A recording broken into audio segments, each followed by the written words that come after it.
Hey guys, so today's the last day of Charlie and the Chocolate Factory, and we are going to be reading chapter 28 together, and you will be finishing the book 29 through 30. So go ahead and click this link, and we'll go to chapter 28. Only Charlie left.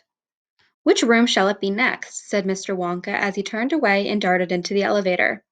Come on, hurry up, we must get going. And how many children are there left now? Little Charlie looked at Grandpa Joe, and Grandpa Joe looked back at little Charlie. But Mr. Wonka, Grandpa Joe called after him, there's only Charlie left now. Mr. Wonka swung round and stared at Charlie. There was a silence. Charlie stood there holding tightly onto Grandpa Joe's hand. You mean you're the only one left? Mr. Wonka said, pretending to be surprised. Why, yes, whispered Charlie, yes. Mr. Wonka suddenly exploded with excitement. But my dear boy, he cried out, that means you've won. He rushed out of the elevator and started shaking Charlie's hand so furiously it nearly came off. Oh, I do congratulate you, he cried. I really do. I'm absolutely delighted. It couldn't be better. How wonderful this is. I had a hunch, right from the beginning, that it was going to be you. Well done, Charlie, well done. This is terrific. Now the fun is really going to start. But we mustn't dilly, we mustn't dally. There's even less time to lose now than there was before. We have an enormous number of things to do before the day is out. Just think of the arrangements that have to be made and the people we have to fetch. But luckily for us, we have the great glass elevator to speed things up. Jump in, my dear Charlie, jump in. You too, Grandpa Joe, sir. No, after you. That's the way. Now then. This time I shall choose the button we are going to press. Mr. Wonka's bright, twinkling blue eyes rested for a moment on Charlie's face. Something crazy is going to happen now, Charlie thought, but he wasn't frightened. He wasn't even nervous. He was just terrifically excited. And so was Grandpa Joe. The old man's face was shining with excitement as he watched every move that Mr. Wonka made. Mr. Wonka was reaching for a button high up on the glass ceiling of the elevator. Charlie and Grandpa Joe both craned their necks to read what it said on the little label beside the button. It said, Up and Out. Up and Out, thought Charlie. What sort of a room is that? Mr. Wonka pressed the button. The glass doors closed. Hold on, cried Mr. Wonka. Then wham! The elevator shot straight up like a rocket. Yippee! Shouted Grandpa Joe. Charlie was clinging to Grandpa Joe's legs, and Mr. Wonka was holding onto a strap from the ceiling. And up they went, up, straight up this time, with no twistings or turnings, and Charlie could hear the whistling of the air outside as the elevator went faster and faster. Yippee! Shouted Grandpa Joe again. Yippee! Here we go. Faster, cried Mr. Wonka, banging the wall of the elevator with his hand. Faster, faster! If we don't go any faster than this, we shall never get through. Through what? Shouted Grandpa Joe. What have we got to get through? Aha! Cried Mr. Wonka. You wait and see. I've been longing to press this button for years, but I've never done it until now. I was tempted many times, oh yes, I was tempted, but I couldn't bear the thought of making a great big hole in the roof of the factory. Here we go, boys, up and out.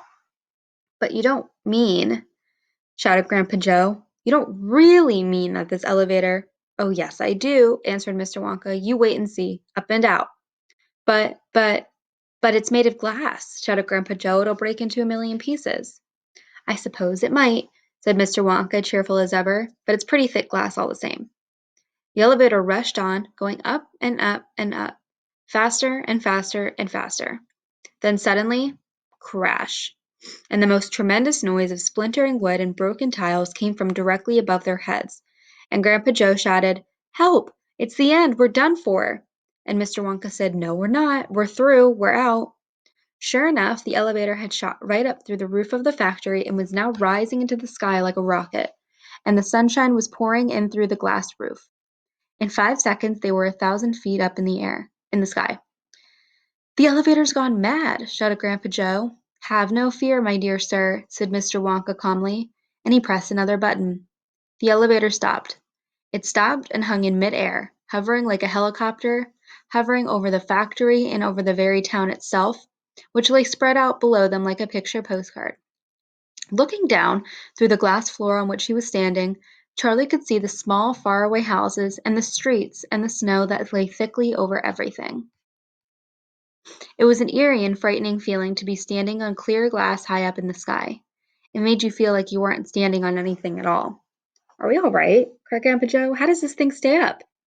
Candy power, said Mr. Wonka. 1,000,000 candy power. Oh, look, he cried, pointing down. There go the other children. They're returning home. Okay, so looking back at the text, we can see number 1. Based on the text, what is candy power? Well, if you remember, we just actually read that in this paragraph right here. And so we need to think, what is candy power that he's talking about? So Grandpa Joe asks, how does this thing stay up? And Mr. Wonka answers, candy power.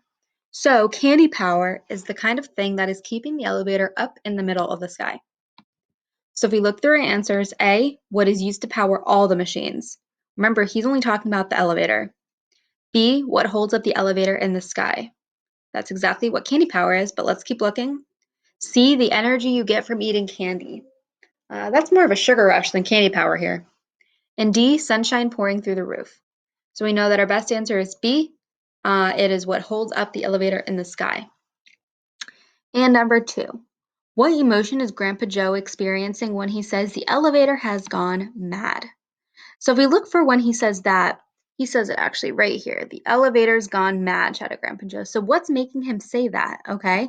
So if we look above that over here, it says that they shot right through the roof of the factory and they were rising in the sky like a rocket, and the sunshine was pouring in through the glass roof. So if you think about why he's saying this, well, they're in the middle of the sky. Okay, but what exactly is he feeling? Okay, so remember that right here, I'm going to change the color. Right here, it's saying he shouted. Okay, so when you shout something, I think you can imagine that you're probably pretty fearful. And if you keep reading, it does say, "Have no fear, my dear sir." So Mr. Wonka is acknowledging that Grandpa Joe is pretty scared right now, and he's scared because they're in the middle of the sky in a glass elevator. So the emotion he's experiencing, remember, is he's scared. So we got A, joy, B, sorrow, C, excitement, or D, fear. So he's not excited. He's very scared. So we can get rid of A and C. B, he's also not sad. He was excited when he got in, but now he's very scared because he is flying in the middle of the sky in a glass elevator. So our answer here would be D, fear. You're going to finish reading the book, and I hope you enjoy the ending. Good luck.